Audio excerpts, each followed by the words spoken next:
Okay, let's get started with the salutation to the Buddha Dhamma Sangha.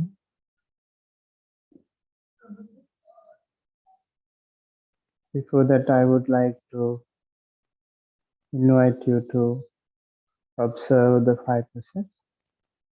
Please say Namo Tassa Bhagavato Arahato Samma Sambuddhassa 3 times to observe the 5%.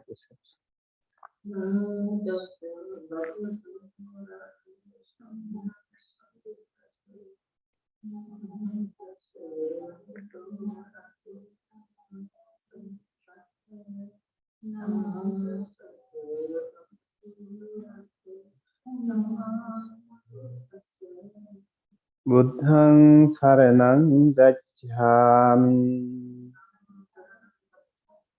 Dhammang Saranang Gacchami Sanghang Saranang Gacchami Dutiyang Te Buddhang Saranang Gacchami Dutiyang Te Dhammang Saranang Gacchami Dutiyang Te Sanghang Saranang Gacchami Tatiyang Te Buddhang Saranang Gacchami Tatiyang Te Dhammang Saranang Gacchami Tatiyang Te Sanghang Saranang Gacchami Pānāti pātā veramani sikkhapadang samādhiyāmi Adinādāna veramani sikkhapadang samādhiyāmi Kāmesu miccācārā veramani Sikkhapadang samadhiyami Musāvādā veramani Sikkhapadang samadhiyami Surāmēraya majjapamā daṭṭhānā veramani Sikkhapadang samadhiyami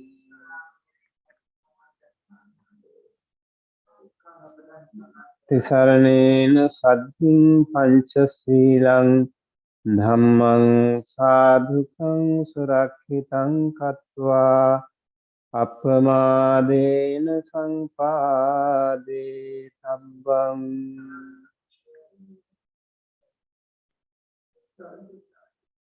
Let us pay homage to the Buddha Dhamma Sangha before starting the meditation.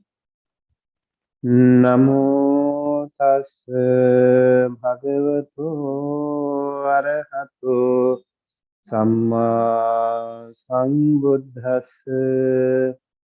Namo tassa bhagavato arahato samma sambuddhassa.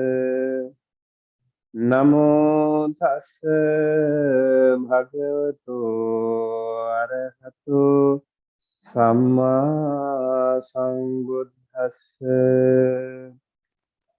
Itipiso bhagavān arahant samma sambuddho vijjācarana sampanno sugato lokavidu anuttaro purisa dhamma sarathi sattha deva manusānaṃ buddho bhagavati Sakkhato bhagavata dhammo sanditthiko Akaliko ehi passiko opanayiko Pachatang veditabbo vinyo heti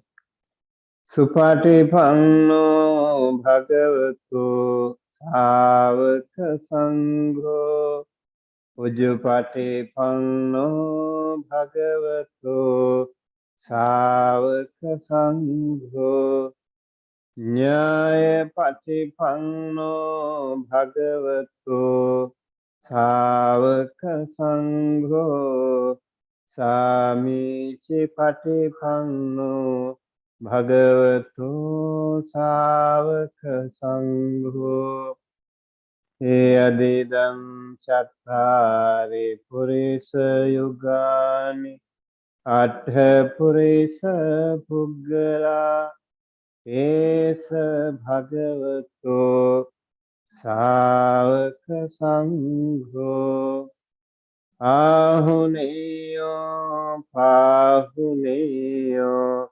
Dakhineyo Anjali Karaniyo Anuttarang Punyakhetam Lokasati Sadhu Sadhu Sadhu.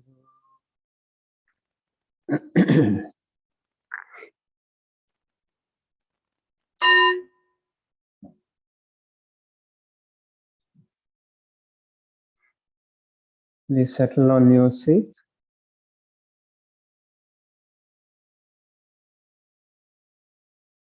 Sit comfortably.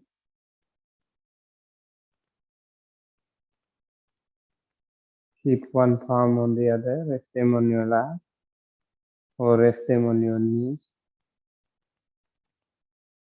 Straighten your back. Straighten your head. And relax your shoulders. Now gently, compassionately, close your eyes. Do not close tight. Gently, lightly. And we do not tighten our eyebrows. Relax the eyebrows. Relax the shoulders.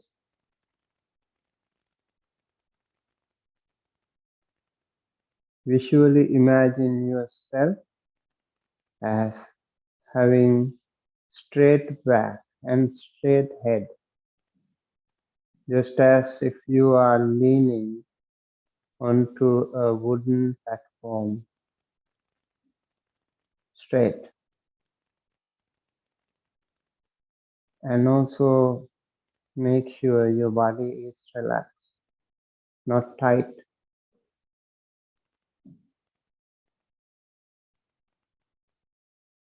Now take a good long deep breath and hold it for 10 seconds.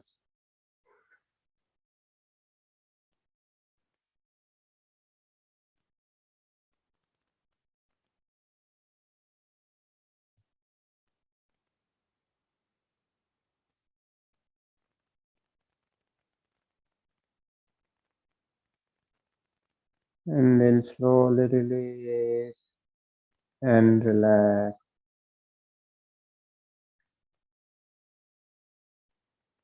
Do it a couple of more times with less time duration this time. Long deep breath and hold it for a few seconds and then slowly release and relax.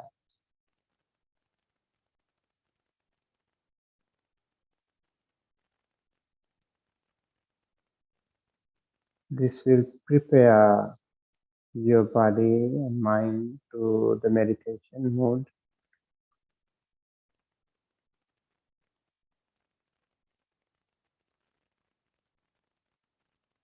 Observe the breathing process when you do that.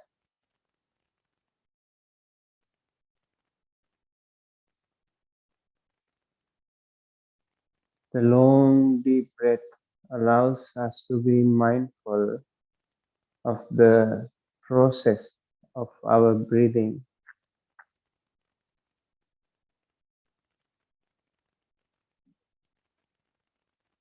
Inhaling breath touches the nostril. We need to feel it and we need to visually see that. Imagine, feel the incoming breath touching the nostril before entering the body.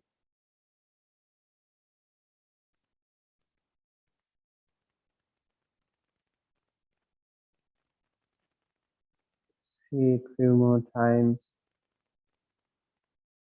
how the incoming breath touches the nostril before entering the body.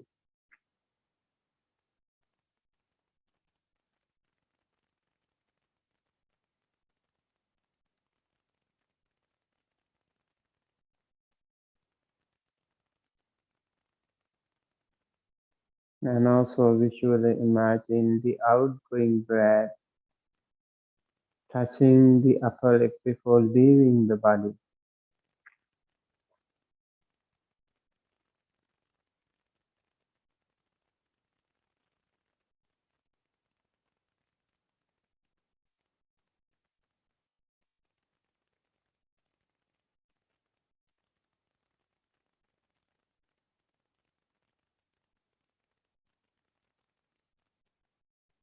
So now we are mindful about our entry point of the inhale and exit point of the inhale.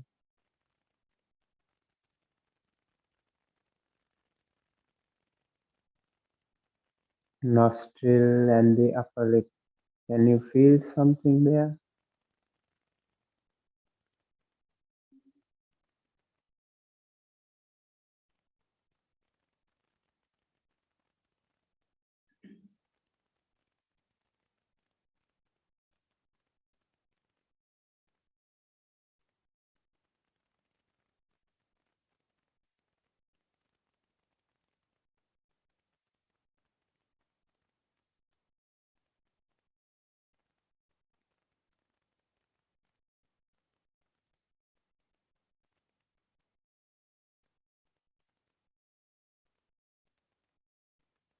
Sometimes at the beginning, you might take long breaths.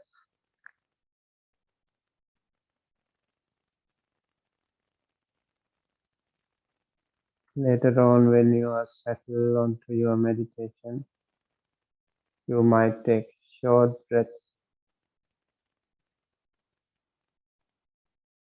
Whatever happens naturally, please observe the process. Pay attention to the nostril and the upper lip.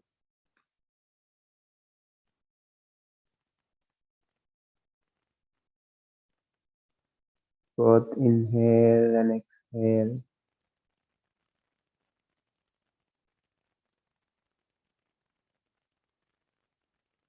Both long breaths and short breaths.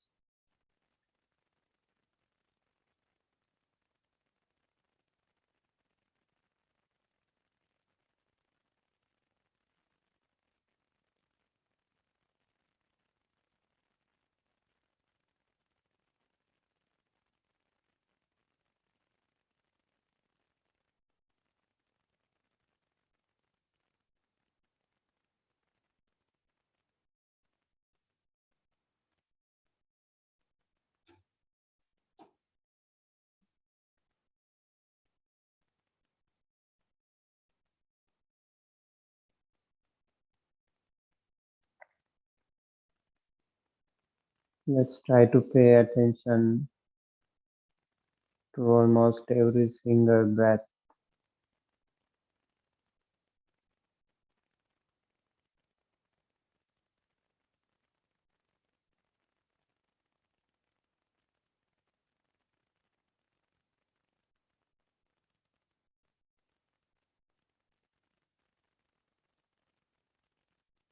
You can do it with a little bit more freely as you inhale and exhale.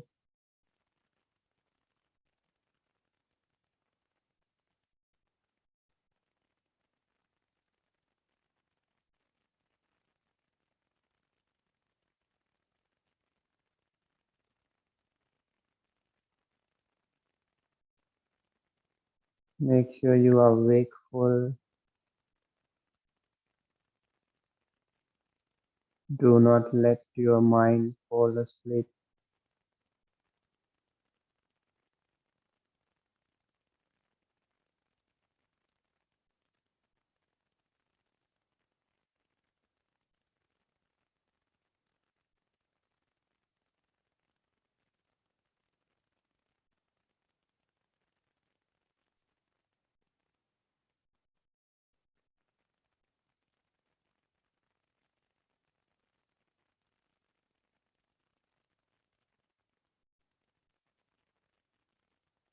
When we close our eyes and meditate, you might hear some outside noises.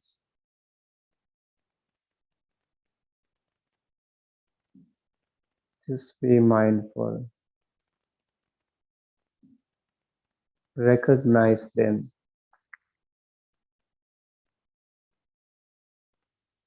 Come back to meditation.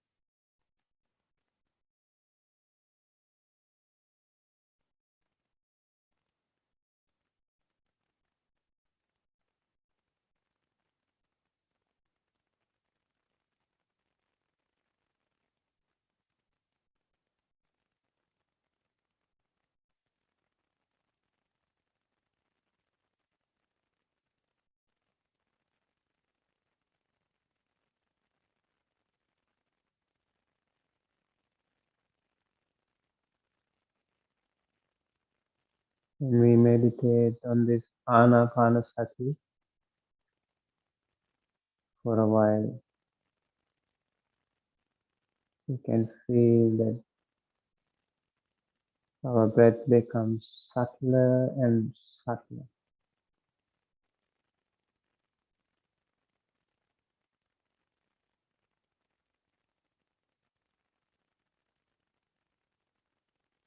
Pay more attention to even the sensations.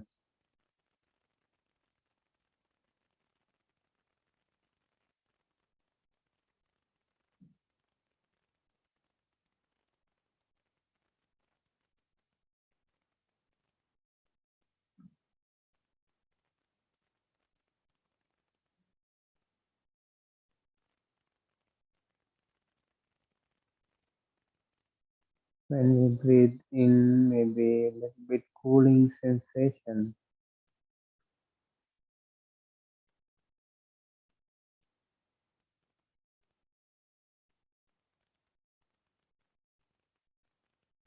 When we breathe out, a little bit of warm sensation.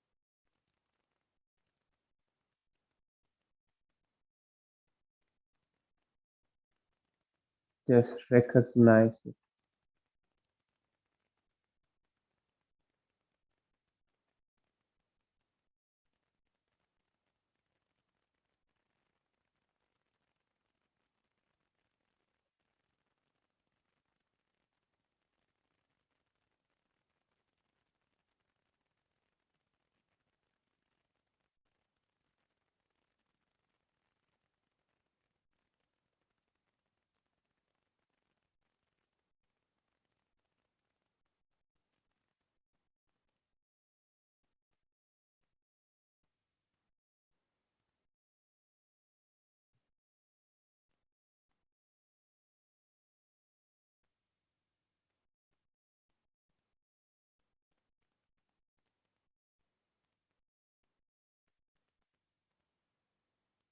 See if your entire body is completely calm and still.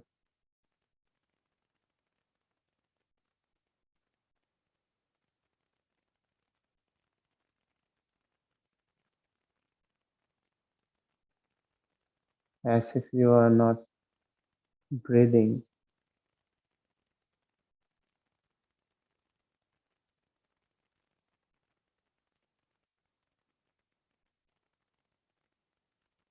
Don't worry or don't panic if you feel like you're not breathing.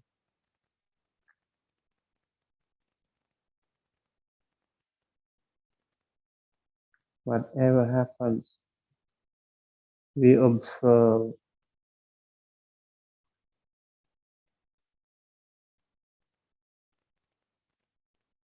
No panic, no judging.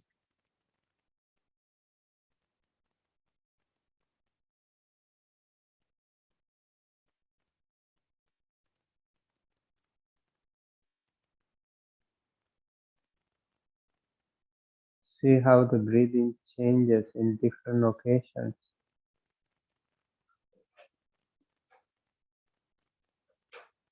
in different levels, in different stages.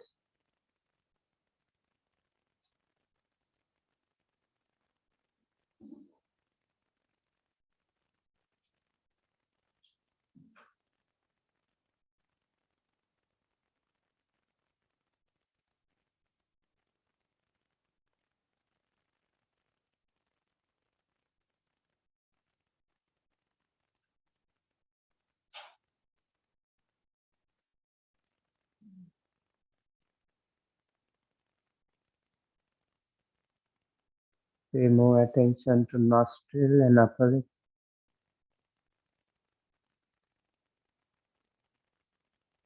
but also being aware and mindful about the other sensations.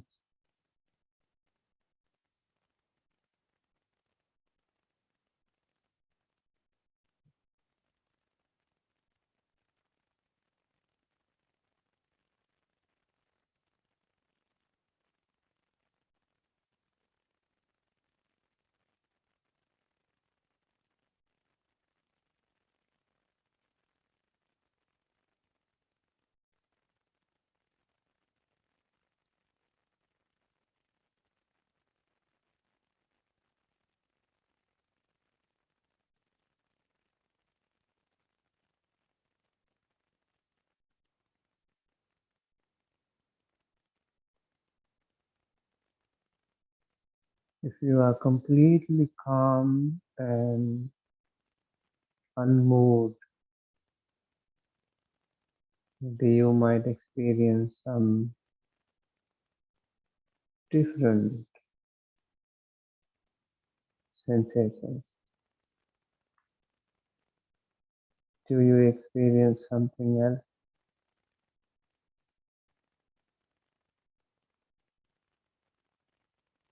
Pay attention to the entry point, exit point.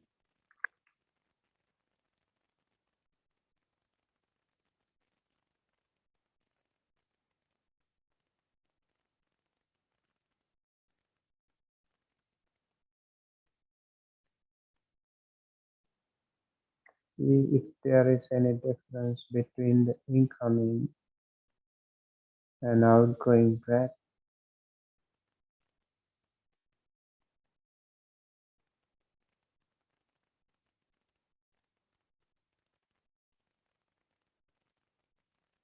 See if there is any difference even among the incoming breaths,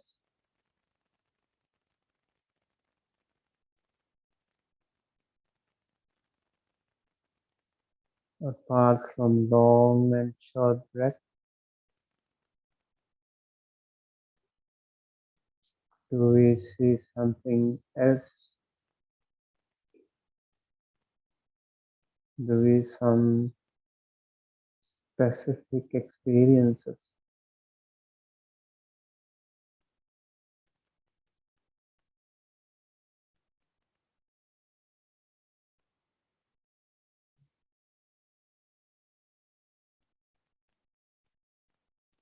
When you exhale, when you breathe out,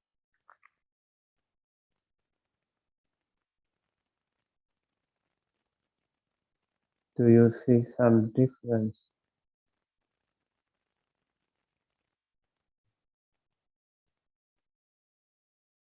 in between the breathing?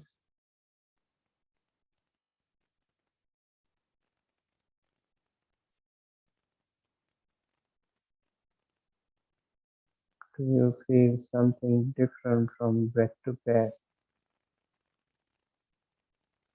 both incoming and outgoing?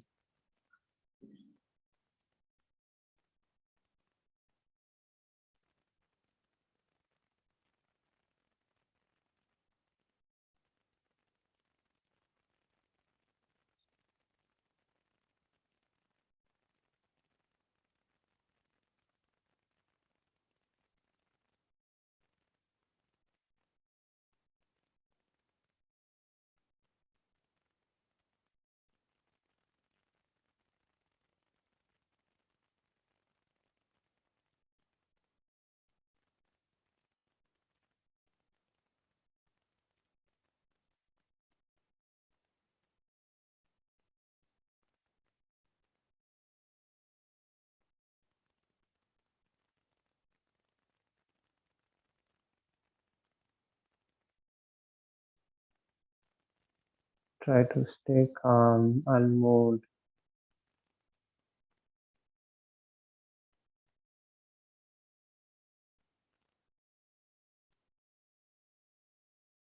Then maybe your experience is different.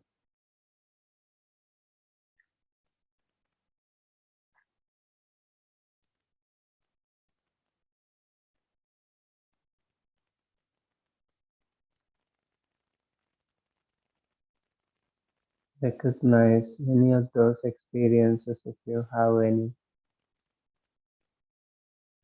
but do not get carried away by them.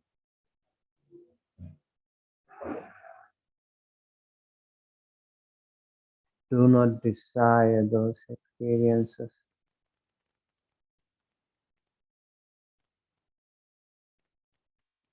Just recognize them, come back to meditation.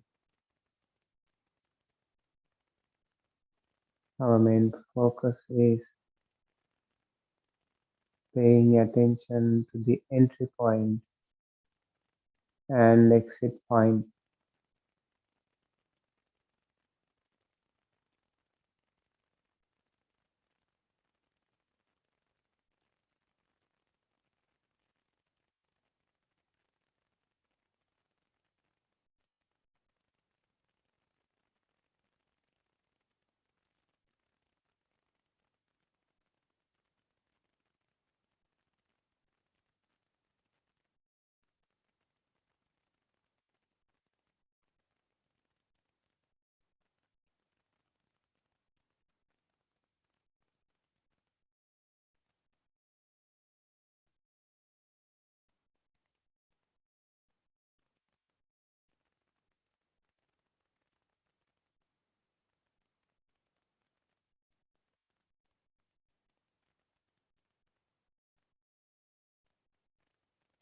Whatever you experience,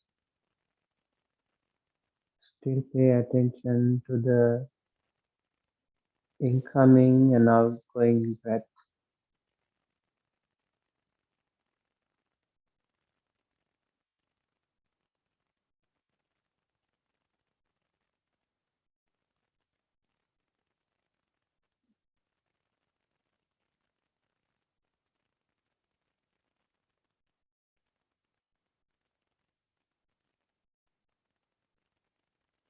Okay, now take a good long deep breath and hold it for a few seconds. And then slowly release and relax.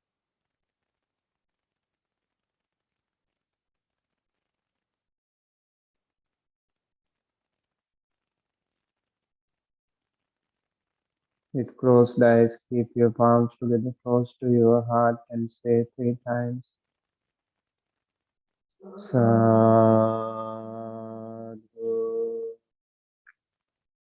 sadhu,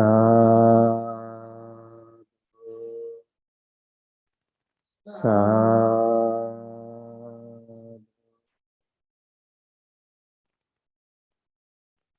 Now slowly and gently open your eyes with loving kindness towards yourself and loving kindness towards the rest of the world. Gently, slowly open your eyes.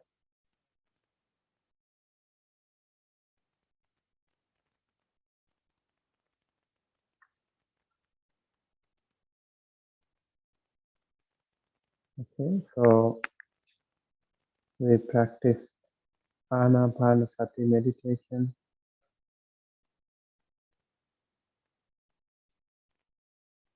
and we have been practicing this for the last few weeks.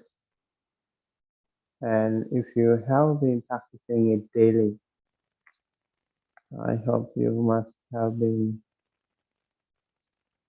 pretty confident of your practice. Okay, open to discussion if you have any. Good. Okay. Did you have any challenge?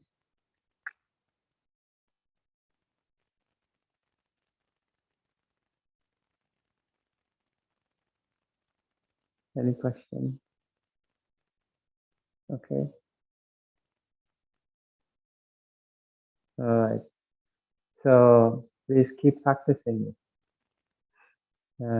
This is really helpful to calm ourselves down and also to pay attention, strengthen our focus. Initially, these things are really helpful to maintain good health as well. It will be good for your nervous system, your blood circulation, your heartbeat. Yeah, you will feel much more confident and also comfortable. Sometimes in life, when you have ups and downs, if you pay attention to your breath, you will feel the difference. You will recognize. Let's say suddenly you are very sad due to some reason. You can pay attention to your breath. See how it's different from your regular average breath pattern. Let's say you are so happy and do not get carried away by the happiness suddenly. Rather pay attention to your breath. See if there is any difference in that breath pattern. So in your life, when you encounter different situations, it will be very helpful if you pay attention to that particular breath pattern at that particular situation. That means you are really skillful, you smart, and you experience many things.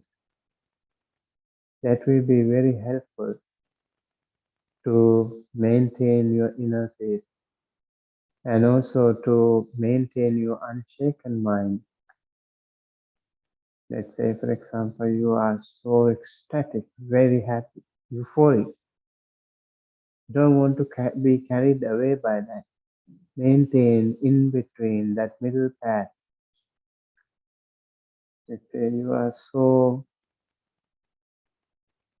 shocked due to some reason, maybe a world news, maybe something happened in the neighborhood or whatever, and maybe personal life, you had some very shocking experience. Pay attention to your breath.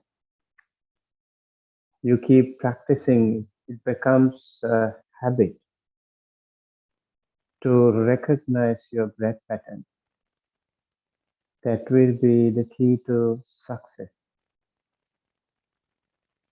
You will be a very good practitioner of Anapanasati. It is said if someone practices this Anapanasati, he or she can even recognize his or her last breath. Imagine, this is my last breath. Last week, someone in the hospital asked me to come and pray for someone who was in her last day of life. So I went there to the hospital and I was praying for that lady. She was 100 years old. He was equipped with all the machines, but I felt like he was very calm, very peaceful lady, uh, waiting for the last moment. Nobody there. I was the last person to visit her, and she was with support, life support, and everything. But I still felt like she was much more calm and peaceful. 100 years, it's really nice. And I was thinking, how would be the last breath, uh, last few breaths, maybe few hours of a breath pattern. If even though you can't maybe possibly move your organs, hands and legs and all, your body maybe you can control, but you are still awake. Your mind is awake. You know what's happening around. You know people coming, talking to you. So you know that. You don't panic, imagine. You don't panic, you're waiting for the last breath. It would be so wonderful. In the Mahaparinibbana Sutta of Digha Nikaya, it is said how the Buddha was practicing up and down in his jhanas. It's so wonderful, exquisite explanation of the Buddha's last moment. Buddha went to first jhana, second jhana, third jhana, fourth jhana, and it's so beautifully explained there. And he went up and down, and many of those other mundane monks and nuns and lay people, they thought the Buddha had already passed it.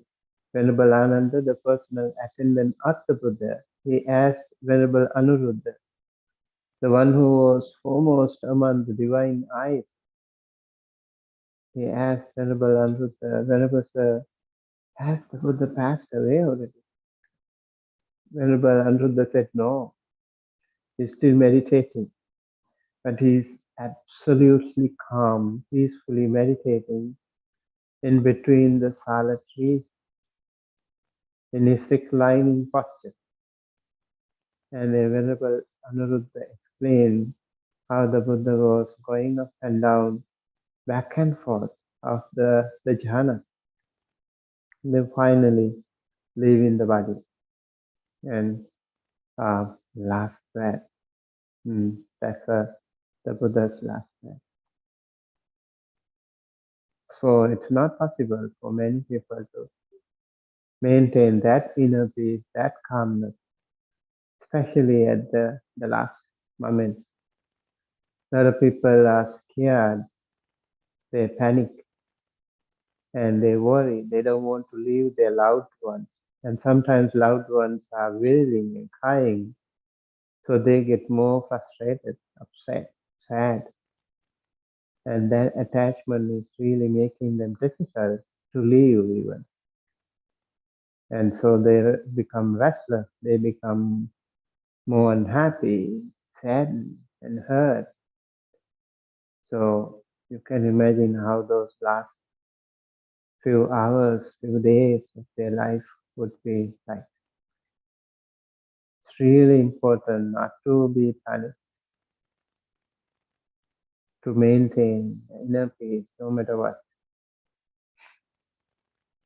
So learning this experience, this Anapanasati meditation can be really helpful to all of us. Sometimes let's say like you get sick, you're practicing. It's very, very helpful. Like it's like the rehearsal for our last moment, like last few days of our life. Let's say you get COVID, good time for you to practice Anapanasati. A lot of people are scared to die. I don't want to die. You want to stay longer and practice Anapanasati. And let's say you are hurt, maybe you got hurt something. really painful, maybe lower back, maybe you underwent a surgery, practice. Even when you have toothache, practice Anapanasati. See how it changes your emotions, your thoughts, even the pain. It can be really helpful. The more you panic, the pain becomes even more stronger, and the less pain, less strong, less painful. It's always the case. Just like when you are in the water and you are going to be drowned, what happens if you panic? You will drown early. If you don't panic, you can survive a little bit longer, right? Maybe the rescue can come in between. So to not panic under any circumstances would be the key to maintain your inner peace. Really, really helpful. But it doesn't happen overnight, especially when you are encountered with a difficult situation.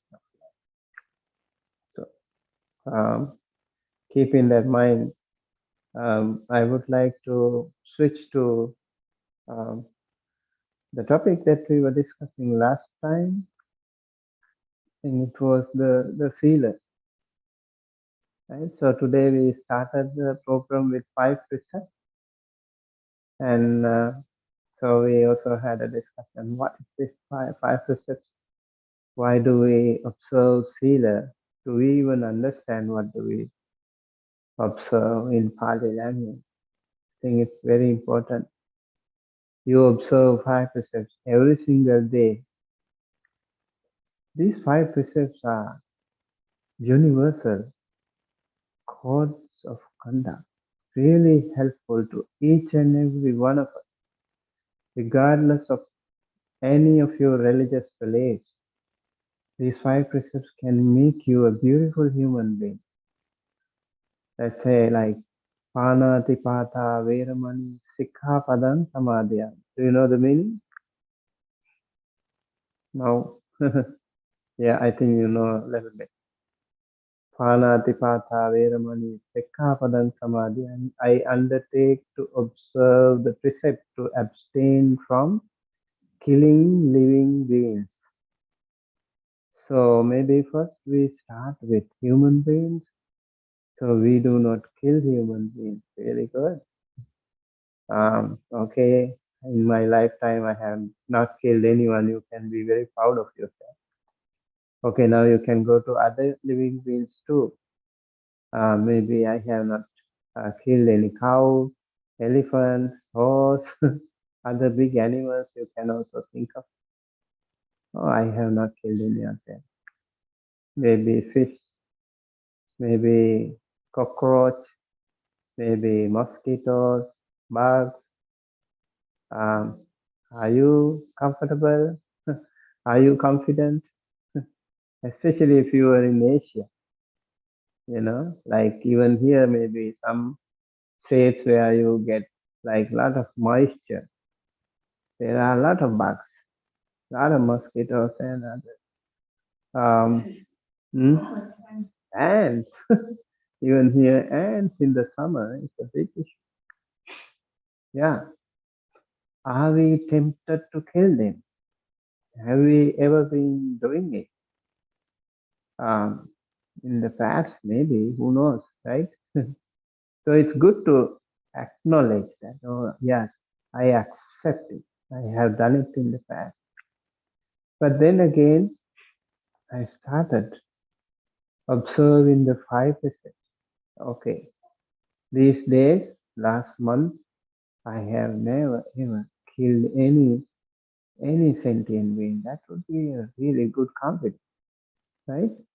You can think of yourself, your own practice.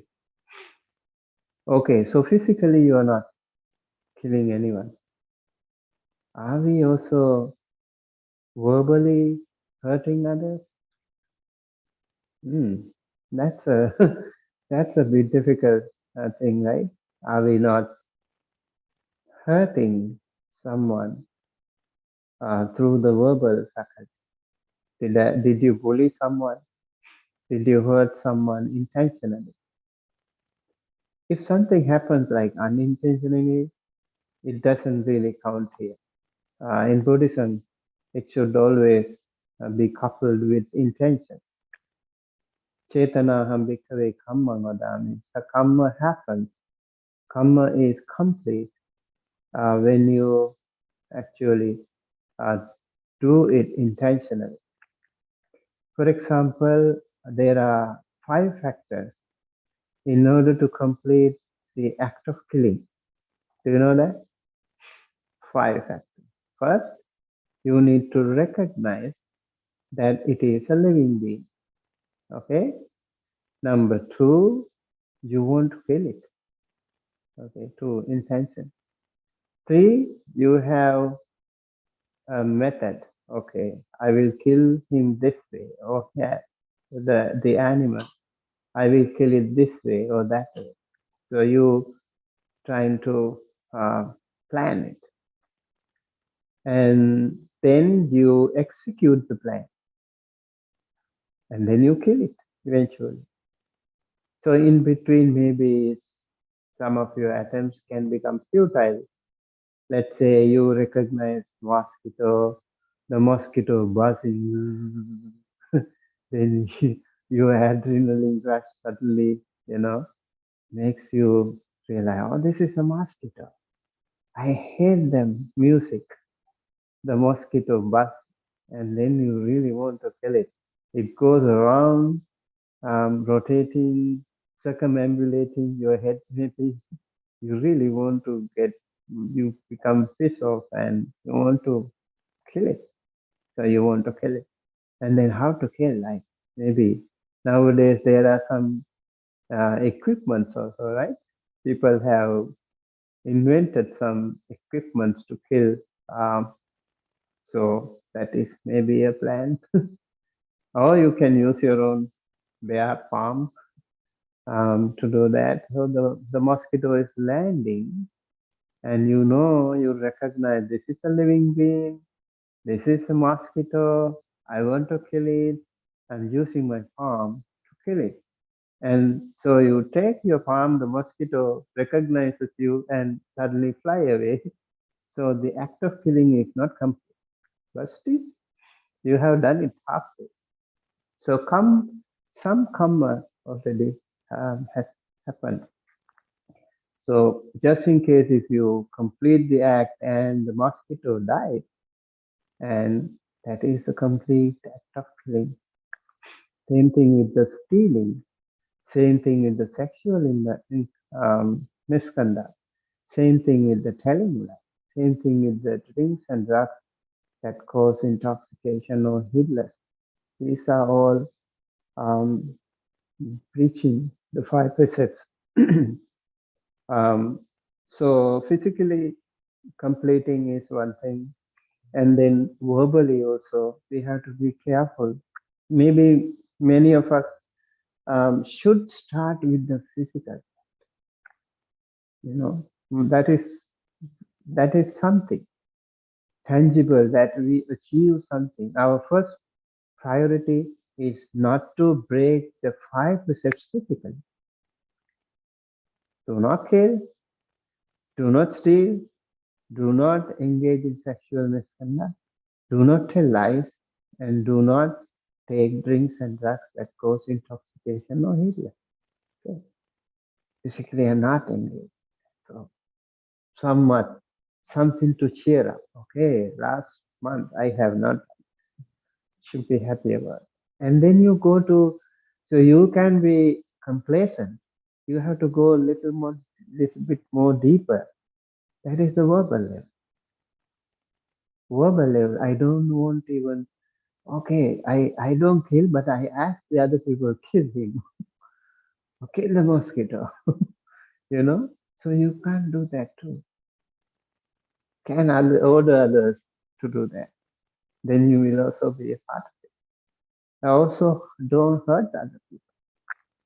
Some people maybe feel very hurt when you uh, when you yell at others, and maybe you will also use some slandering, harsh words to hurt others. So maybe this is another area which is more challenging right now. It's more challenging than the physical aspect, right? Because it's very difficult to control the mouth. Very difficult, right? So I think nowadays we can control a little bit with the mask, but still not easy. Still not easy. And then you verbally, if you feel that you're confident, I don't tell lies. Maybe that is why in the through the verbal aspect there are four factors, right? What are those four? Musavada, Visunavacha, Harusavacha, Sampapalapa. Musavada is telling lies. You intentionally tell lies. And then Visunavacha is, there are some good friends, true friends. You intentionally want to break them apart. So you go to one friend, oh, this guy is like that. Not just say some gossip about the other person. And then there's two beautiful friends, start to hate each other, suspect each other, and they break their wonderful friendship. That is slandering. That is Pisunavacha. Very, very unfortunate thing. A very powerful bad karma too. So we don't want to do that. Pisunavacha. Harusavacha is hurting by bullying, yelling, whichever way. Even some using some very sweet words, you can still hurt other people, right? So sometimes in family, husband, wife, friends, parents, children, employees, employers, co-workers, you might do this thing too. So you have to be very careful about that pattern. These are even more difficult. We need to be very mindful about your thoughts, your acts, and only then you can do that because no way otherwise to control your mouth. And then the final one is, as I mentioned, many different stories that we should avoid. Last time I talked about that. So when we control that, we can be very confident. Okay, I have practiced a 5%, both physically and verbally. I'm very confident. Don't tell lies. I don't hurt others. I don't even steal. I don't ask other people to steal on my behalf, right? You can do it through others. You don't do it. Yeah. So that is the other one. And then the most difficult, the third step. What is that? Mentally. Even mentally, you don't want to hurt others. Sometimes you see someone, okay, doing some crazy act. Okay, I wish he die or something. You don't say that. You don't do it yourself, but you think. That is the mental level, more difficult too. But when you keep doing these practices, you will even be able to maintain that. I'm not going to break that sila as well. So you don't want to hurt others, even in your heart. Okay, don't want to do that. Even in your mind, even in your thoughts, you don't want to break the sila. You don't want to steal. Sometimes maybe you walk and you see something, maybe a wallet fallen, or maybe you walk in the somewhere and you see something without the owner. Suddenly that impromptu thought comes to you. Should I take it? It can happen. This is mundane, average human emotion. These things can happen. So we have to be really careful. So you need to train your mind not to do that. I remember there was a story. Like I'm sharing with you a real-time story of a friend of mine who went to Japan. A monk. He was traveling in the Shinkansen. Shinkansen is a fast track train, and he actually forgot to take his camera with him, a digital camera. He left somehow in panic. He forgot to take the camera, and he got into the train, and he went. And on the way, he remembered, oh, I forgot my camera. And then he came back. He went to the railway station and he saw the camera missing. And then he went to the office and asked, I lost my camera. Uh, do you have, did someone return it to you? So in those countries here also we have lost and imagine if it happens in Asia, some countries, you know, you would never even imagine. And these people asked about the details of the camera, and he said everything. And then he was returned the camera with a beautifully packed parcel. It was beautifully packed, and they kept it.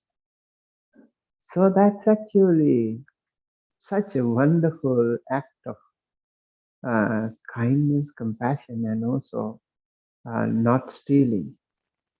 That is amazing.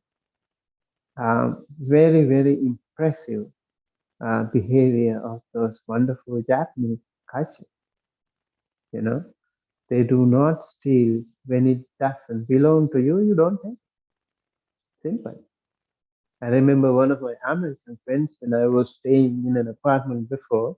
We were students actually, and that time um, there was a parcel. I was new here, and I saw a parcel. I asked him, "Whose is that?"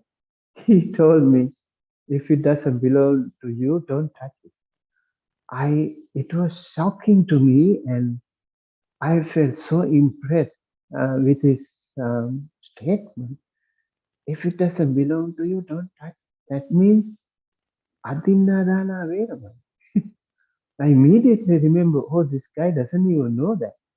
But look how he was trained within him not to touch things that doesn't belong to him.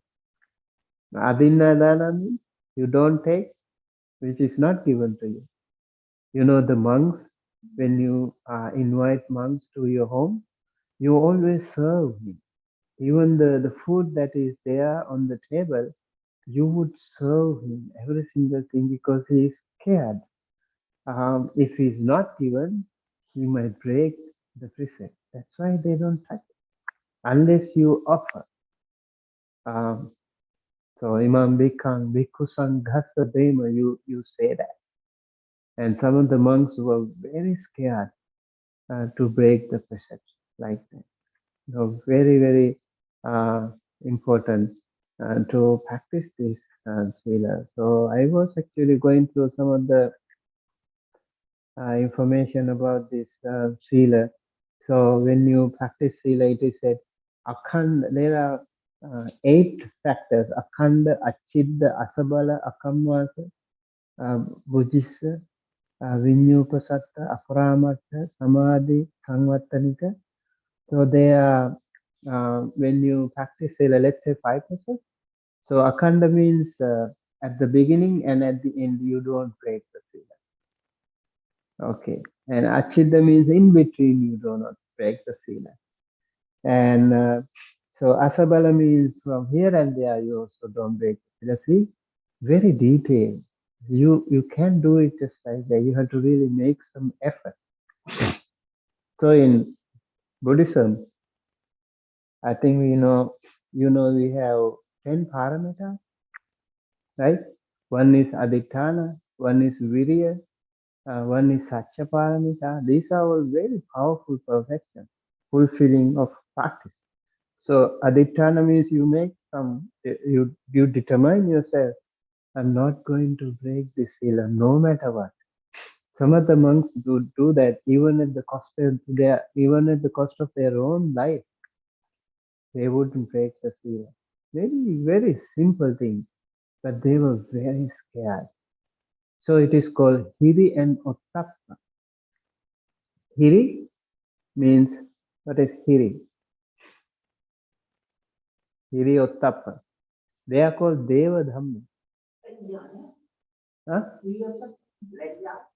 Yeah, Hiri means lajja, means shame. Shame to do wrong things. Shame, you feel shame, and Ottappa means fear.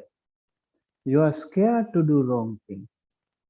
So these are called Lokapalaka Dhamma.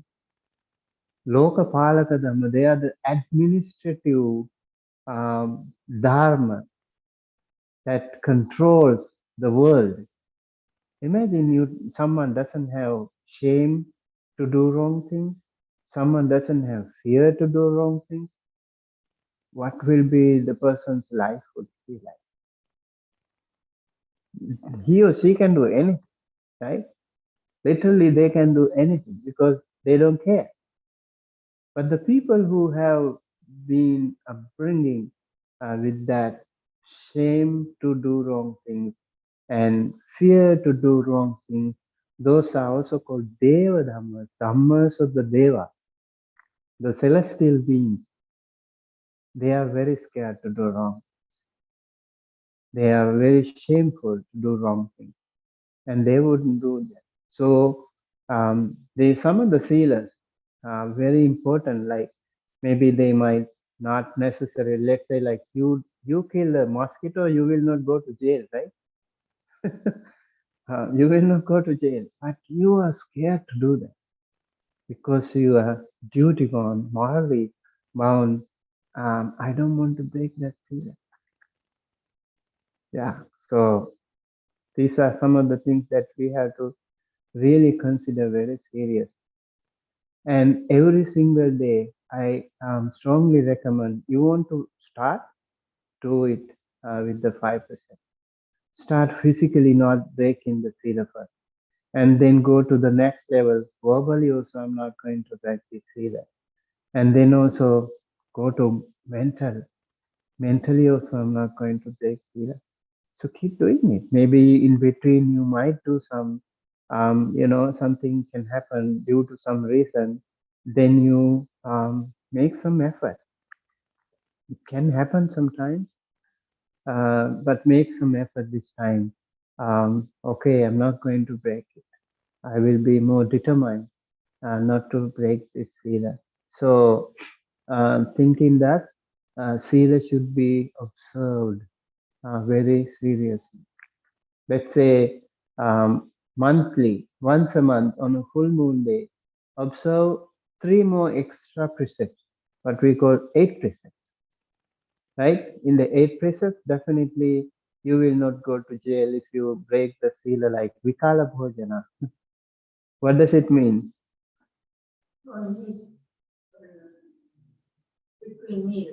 Yeah, you don't take any solid food afternoon.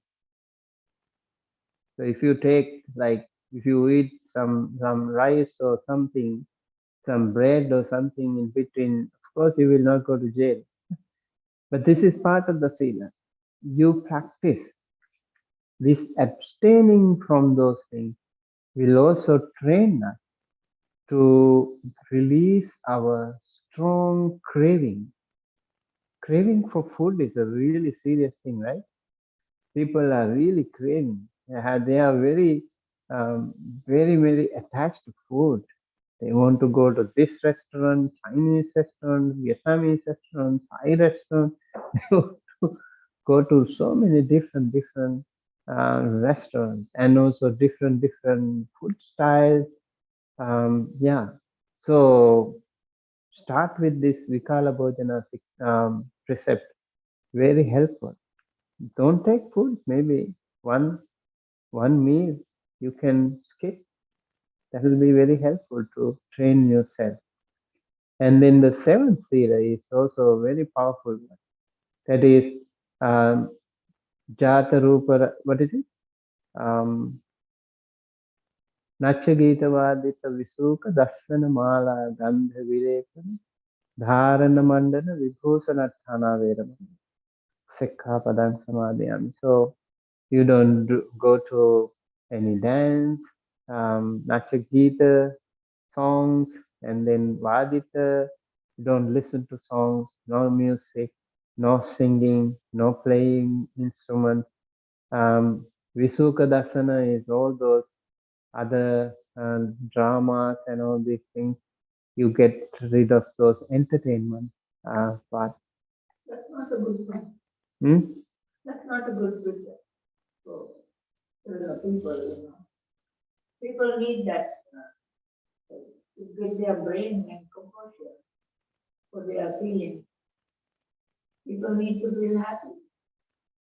They do it, but so are they? These are the things that we take from outside. Okay, you have to be careful when you say that. Like, it's not a good thing. They have definitely very strong foundation. Why they do that? We are very easily carried away by these things, and you are actually not earning any merit by doing this. Not to get carried away anything. Yeah, that is the problem. That is the problem. People get carried away by the music. We have to have they get carried away by all these things, and then they go in search for these things. They do some crazy things. You know, the addiction to anything would be the most difficult thing. Yeah. So the problem is all these things also would generate in you lobha, dosa, and moha. That is why we have to be. So one day, once a month, get rid of them. So why do we do that? We do that because when you are away from that, you have a time for yourself, your own practice. Discipline your feelings. You don't want external factors to maintain peace. You have to find the peace inside. People take drugs to calm themselves down. They take drinks. They think, okay, a little bit is okay. I am like, off mood today. I want to take a drink. So they think, they try to justify, and eventually you become an addict. They are produced. They have been produced in such a way that you become addict, right? Just like social media, they are also addicts. You go to Facebook, you don't know how long you stay there. Keep searching, keep surfing, and it will never end. So eventually, if you calculate your time, hours and hours. In my school, I remember I've done some surveys with my students, and some of them, I was like shocked. They have been searching in the social media daily, like average 12 hours, 10 to 12 hours per day. Addict. It's very difficult to get rid of. They are psychologically designed to make it. You become addict. So all these things, music, all these things can also make you taking drag you into that level. So so maybe get rid of them and focus on your own practice. That is why when you go to a retreat, um, you are first thing in the morning, your phone will be taken away. And second thing, you do not talk. Done. Don't need anything. No phone, no talk. Then what can you do? You have nothing to do. You can talk to anyone. So then you have the time to look into yourself. When you listen to music, you don't have time to look into yourself. When you watch movies, you don't have time to look into yourself. So you need time to look into yourself. This is the idea. That is the idea. So I remember some of the people when they attended 10 days retreat very challenging. They have never ever done 10 days silence. It's like almost impossible. What? Impossible. I can't do that, you know. So okay, just first few days, really difficult. You keep doing it, you know, one more day. Okay. And after the fourth day, fifth day, you are okay. For the rest of the retreat, you will be absolutely enjoying your noble silence. You see your wonderful friends everywhere around. You don't talk. Imagine. You don't talk. Then you have time to look into yourself. That is called vipassana, right? So we lose that capacity to look into ourselves. Whenever we open our mouth, we talk about the politics or we talk about others, gossip, this and that, news. All this is useless. And then you don't have time to look into yourself. That is in the retreat. I think it's very important, especially when you are in observing these 8 precepts. You can practice mindfulness and all these things with doing all those things. It will be actually dragging away your attention. That is why actually we don't do those things on such occasions. And then the final would be even like Natya Gita Vadita Visuka Dasana Mala Gandha Vilepana means no cosmetics, no any beautification. You just become very simple, very simple. You are natural, you know, so you become natural. Um, Sometimes it's very important. That's why also we sometimes practice on the floor, you know, you get more close to the Mother Earth. You also become very humble and simple when you do that. That is why we practice these vilas. These are the meanings of uh, practicing the 8 precepts. The last one is Uchasayana Mahasayana Vedamani, that is avoiding those luxurious seats and comfortable chairs and all these things. You also sit very simple, sometimes just on the floor, and sometimes very simple, chairs. But that is just because you can sit on the floor, maybe due to some physical discomfort. So that way, uh, we practice 8 precepts once a month, and maybe once a year or 6 months a year. If you can practice like 10 days retreat, you will be able to maintain that sila very beautifully and powerfully. Okay, I think that will be um, very helpful, and I still want to maybe some other time. I was always thinking I want to discuss about the stories that we should avoid, the 32 stories, and also there are some more stories that we should talk. We'll discuss those things in another time. All right, so maybe we'll start with another sitting. We want to take a break. Are you okay? Can you sit? Go for another sitting. Okay. If someone wants to stand, maybe we are going to sit again. Maybe you can stand and then do a little bit stretching. That will also be helpful. When you stand, also please make sure you are mindful.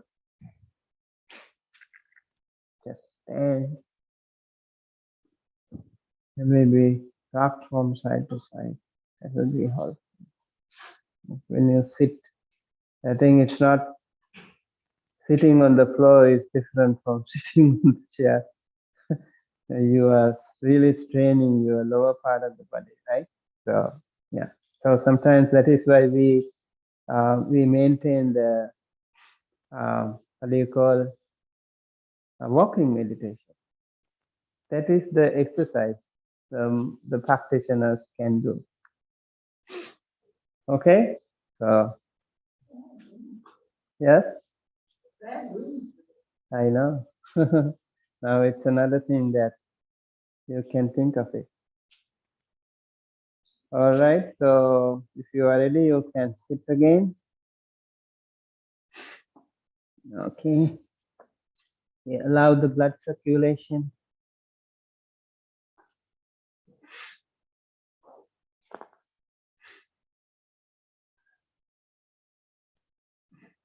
This time we will practice. What time is it over there?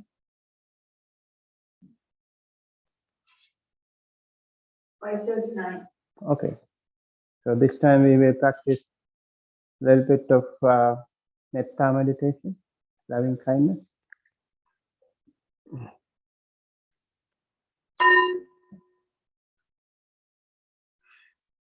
Please settle on your seats. Sit comfortably.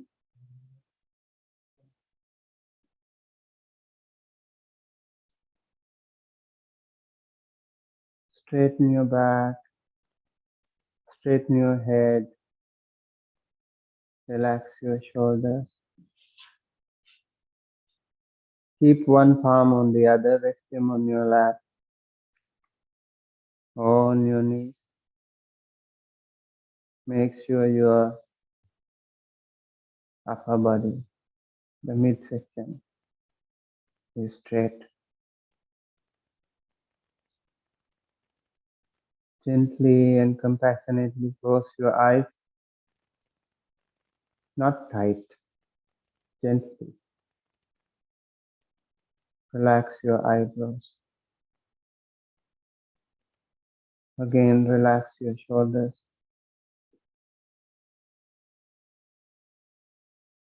Relax your body. Relax your mind.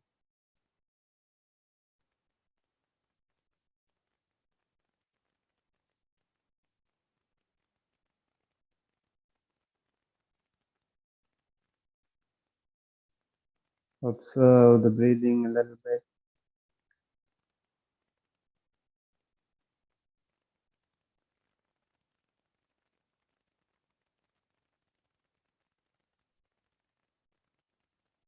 And then we scan our body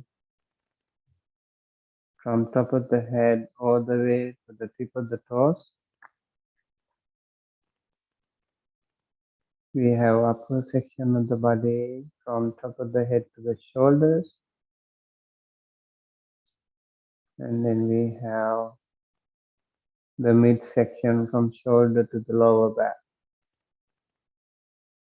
And then the lower section from lower back to the tip of the toes. We quickly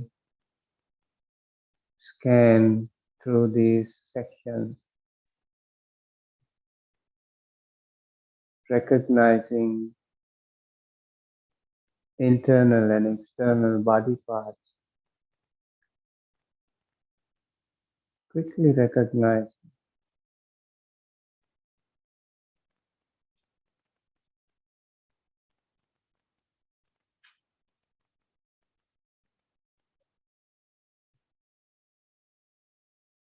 See if you have any pain somewhere, any discomfort, tightness, numbness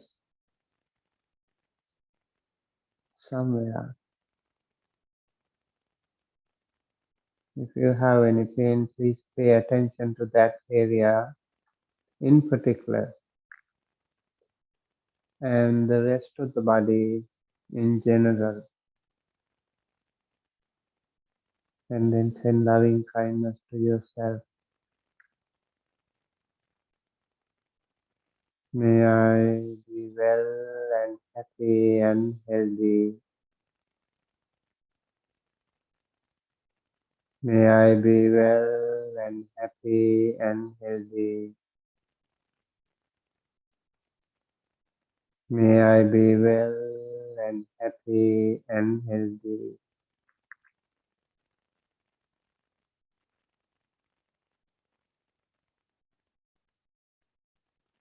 With the incoming breath, the positive energy send loving kindness throughout the body.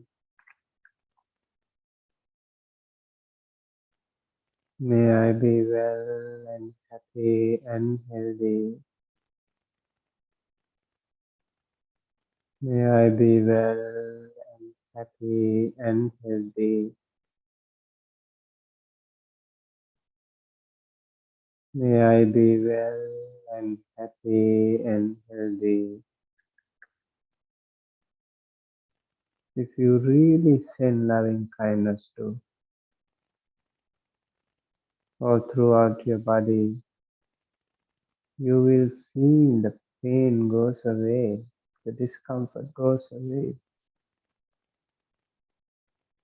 It's a healing touch.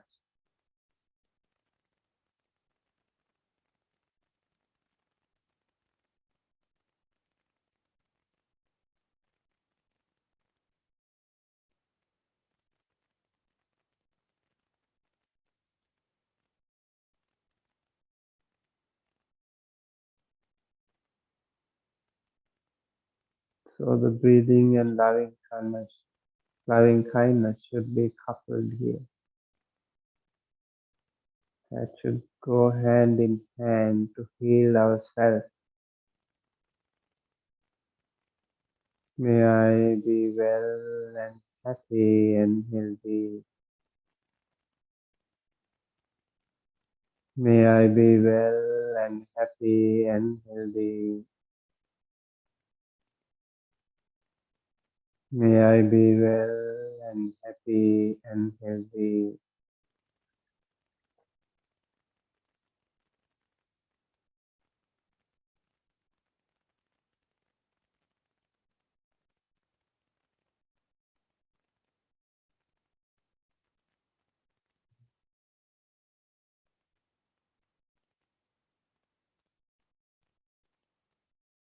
And then we send loving kindness to all the wonderful friends who are meditating with us right here, right now,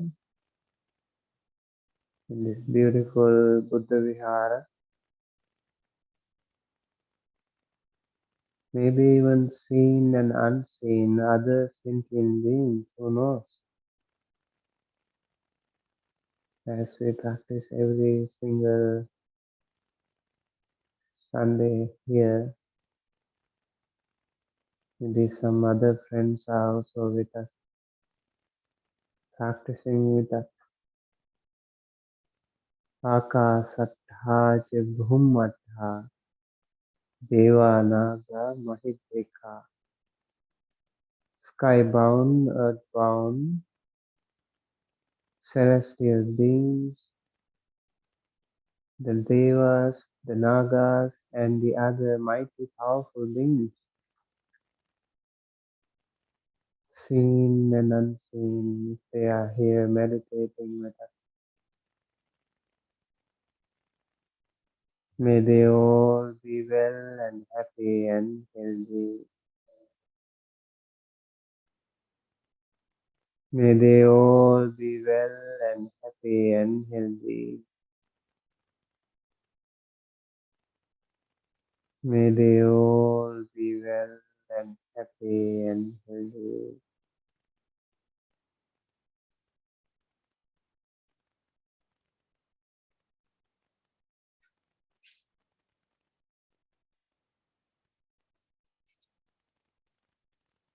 Now please focus on your loved ones, near and dear ones, everyone in your family, your spouse, your children, your parents, your grandparents, your siblings, your close relatives, your distant relatives, your teachers, elders, community leaders, your spiritual advisors, fellow practitioners, those people who are helping you, who rescue you from difficult situations, who well wish you, who benefit you, who are with you in your ups and downs,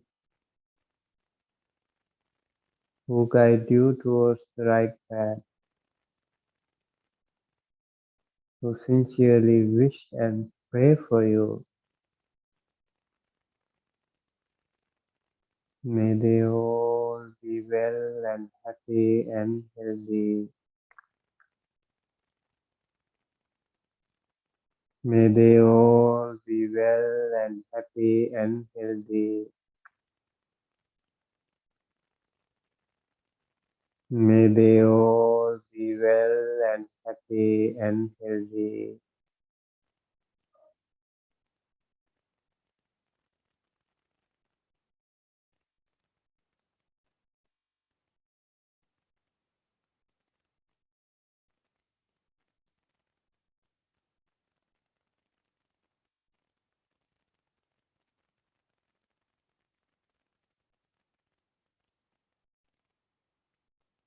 Now we will think of the neutral ones.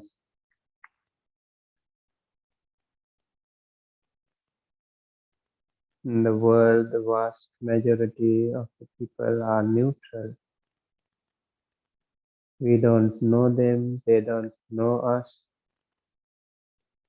but then we also don't want them to be hostile to us.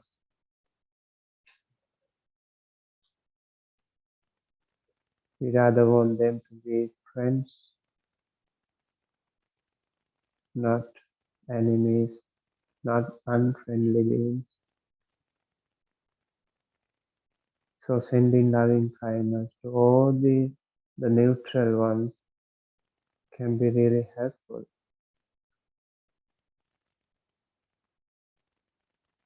May they all be well and happy and healthy.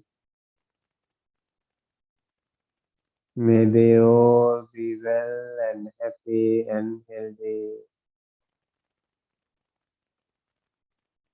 May they all be well and happy and healthy.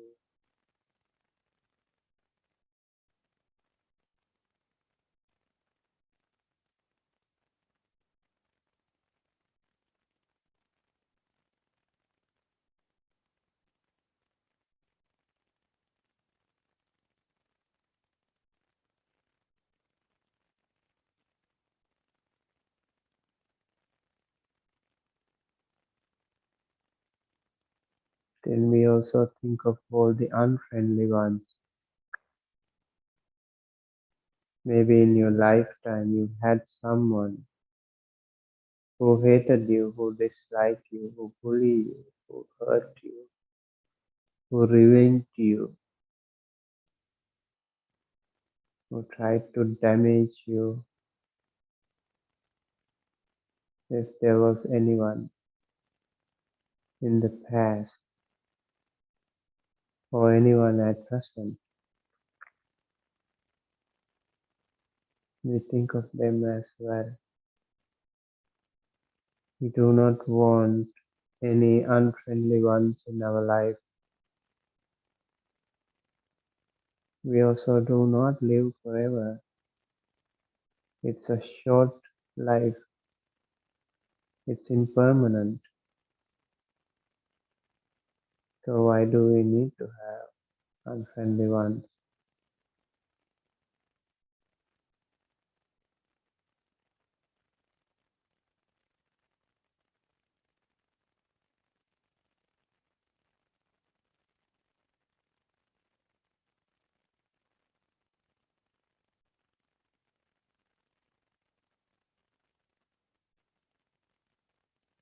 May they all be well and happy and healthy. May they all be well and happy and healthy. May they all be well and happy and healthy.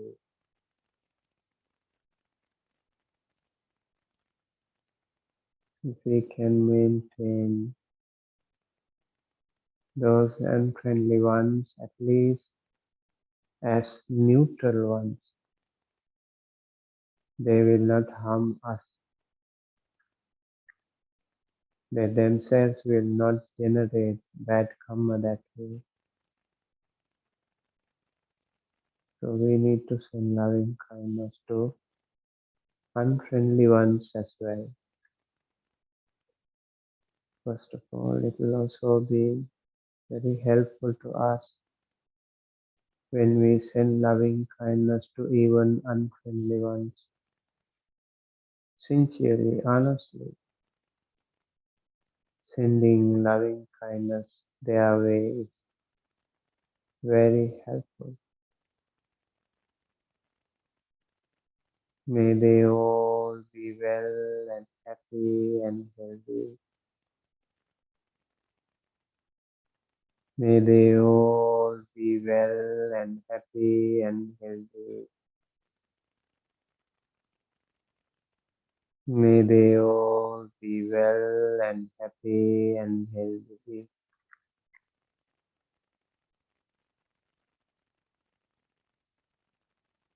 May I be well and happy and healthy.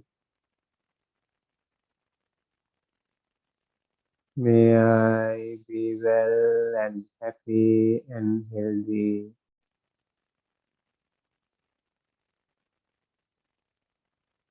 May I be well and happy and healthy.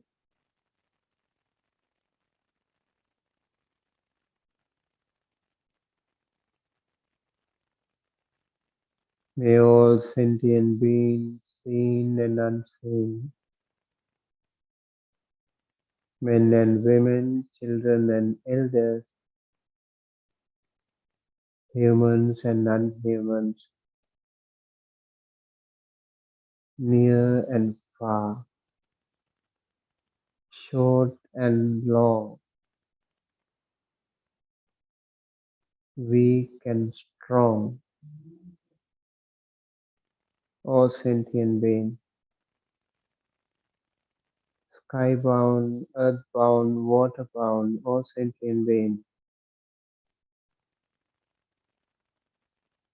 may they all be well and happy and healthy. May they all be well and happy and healthy.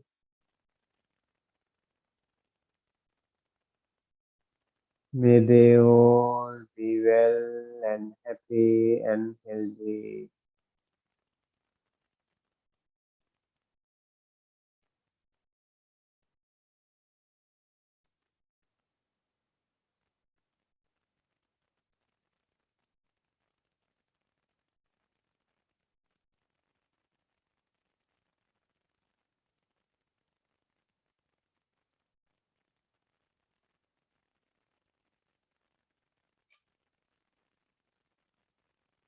Okay, we'll take a good long deep breath and hold it for a few seconds.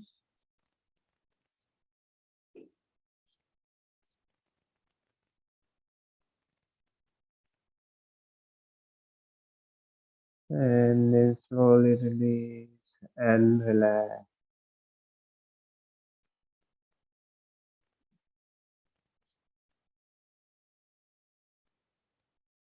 Do it a couple of more times with little more deep breath.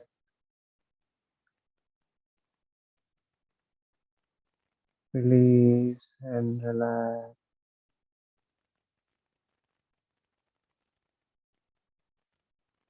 With closed eyes, keep your palms together close to your heart and say 3 times. Sa, sa,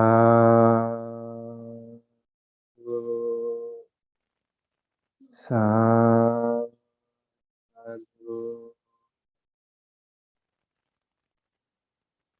let us gently and compassionately open our eyes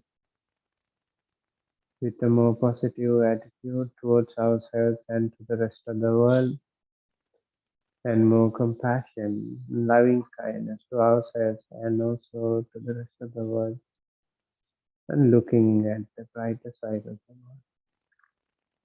Slowly and gently open your eyes.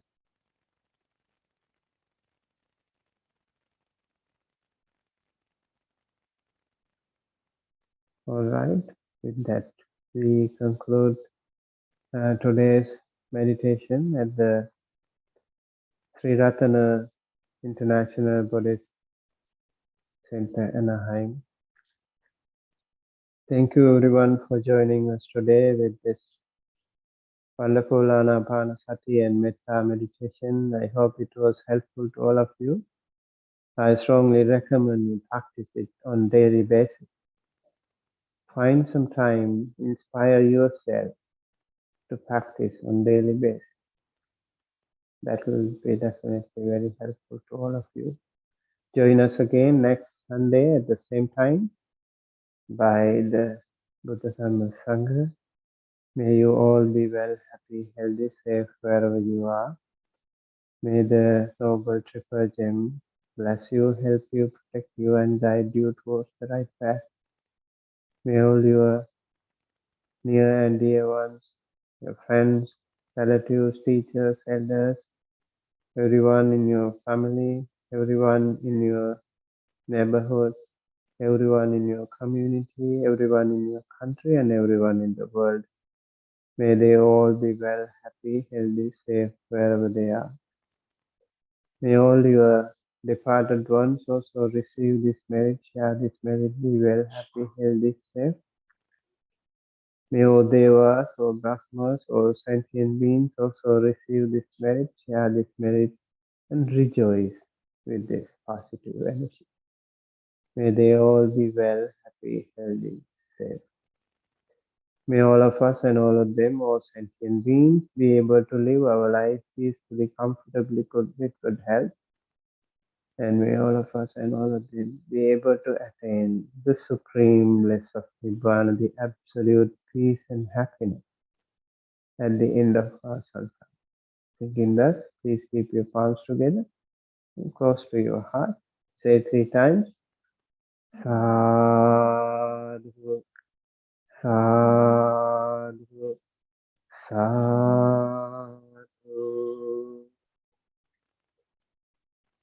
Abhivadana Sivisa Nichang Vadhapachayino Chattaro Dhamma Vadhante Ayuvanno Sukhang Balang Ayurarogya Sampatti Sagga Sampatti Mevacha Ato Nibbana Sampatti Iminate Samijjatu. Sadhu, sadhu, sadhu. Thank you and wish you a wonderful week ahead.